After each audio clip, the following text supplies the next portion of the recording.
When you're doing 3 films back to back, the danger of the train derailing was huge.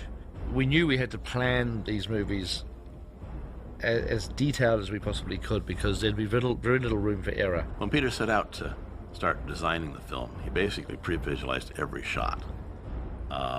Sometimes with a high level of detail, sometimes just as a sketch. It's to give everyone, including Peter, a good feel as to, okay, this is what the flavour of the film is, and he can then evaluate where scenes are running too long, even scenes that he may want to cut out entirely, all before he's wasting film, shooting actors and sets and having a crew costing tens of thousands standing around. We knew we had to run a very tight ship, as it were, so that when we started shooting, we knew we'd get tired, we knew we'd get exhausted, that all sorts of pressures would descend on us, and we just had to have a great focused plan to be able to get us through each day. When we were developing the movie, Peter spent an extensive amount of time committing the film in its entirety to storyboards. And he ended up storyboarding all the films, you know, basically every frame we see in these films had already been storyboarded by Peter. And so we're able to work from visual reference. The storyboarding process was the most basic form of pre-visualizing the film. It's 2D pencil drawings, single panels, nothing's moving, there's no real evidence of what the camera moves are going to be. You get an idea, okay, we pan from this character to this character, we tilt down from this object to that object, but we don't get any feel for how fast those camera moves are, or actually even the logistics. Christian storyboarded most of the films that I made. I first met him when he was like a 17-year-old school kid. When I'm storyboarding with Peter, I think I've got the luckiest job on the planet. So you get a sort of an effect of the horses. I sit down with him, would be and he kind of describes like the shot to me. So usually I get it in the first drawing, sometimes I have to push it to 2. If it's a really difficult shot, I might have to just quickly do a third sketch. Christian understands very much the sensibility that I have, and we started storyboarding as we were writing the script, so we didn't even wait for the script to be finished. It's his way of checking that the ideas that he has for telling a story are going to work. I mean, that is the single thing that I think storyboards are most valuable for me, is that they're a cheap pass at the movie. I get to make the movie at a really, really low cost for the price of a few pencils and some paper. But it effectively has put me through the process of making the film. As a director, I've had a go. I've done version number 1, and I can get to look at the movie complete. Which was a great tool. It was never intended and never was the final version of the movie. I've worked with some directors who will storyboard their film, and you'll really see those storyboards on screen. Peter's not that kind of a director. Peter uses it for inspiration, for communication with the departments, but you know that those storyboards are going to change. They're a starting point, not an end point for Peter. Not only doing the storyboards, but then having them shaded and then photographing them as an animatic. We had made it what we called an animatic, which was basically videotaping each frame of the storyboards. The storyboards are all, they're digitized, they're edited together as the shots will or would be edited together in the film, and it's basically a little black and white 2D drawing version of the film itself.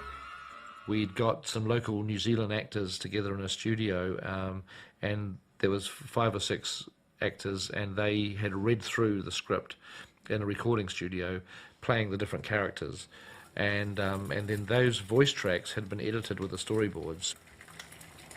What are you doing? Fried eggs, sausages, and nice crispy bacon. I've saved some for you, Mr. Frodo. You idiots! Put this out!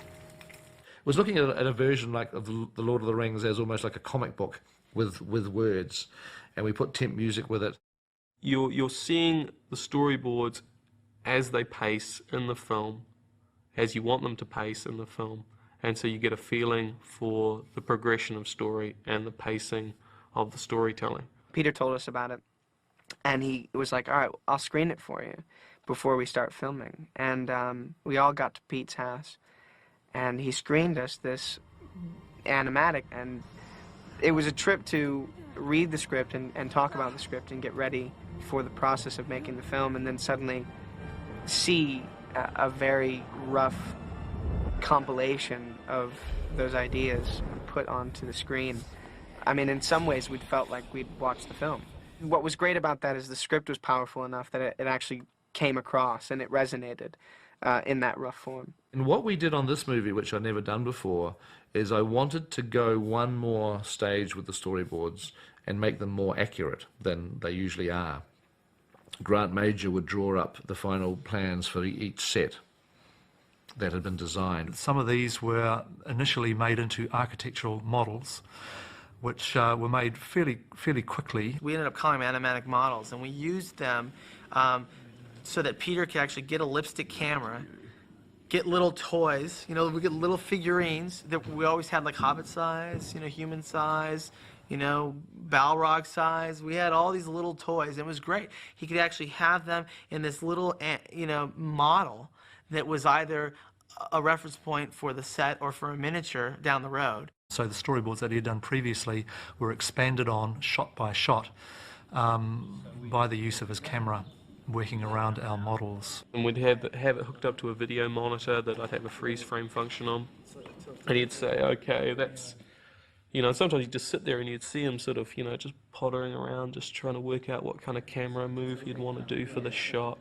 And you'd place the figures and he'd, you know, okay, that's the frame, like pause it and then draw from the screen. Christian could actually sit there and go, okay, so you're thinking this frame, yeah, okay. And then he could actually draw out, sketch out the storyboard that was reflected on the monitor that actually, you know, was to scale.